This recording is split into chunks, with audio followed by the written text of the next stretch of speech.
की गेलेल्या गोष्टीचा शोक करत बसू नये. आता आपल्या हातात काय आहे त्याचा विचार करावा. आता तरी पुढे हाच उपदेश नका करुणाश आयुष्याचा.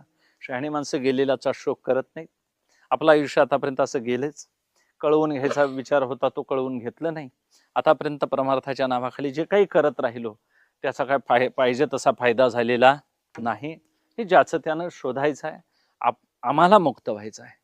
आणि मग मुक्त वारकऱ्यांची हीच अवस्था आहे. वारकऱ्याचा खरा हेतू पंढरीचे वारकरी ते अधिकारी.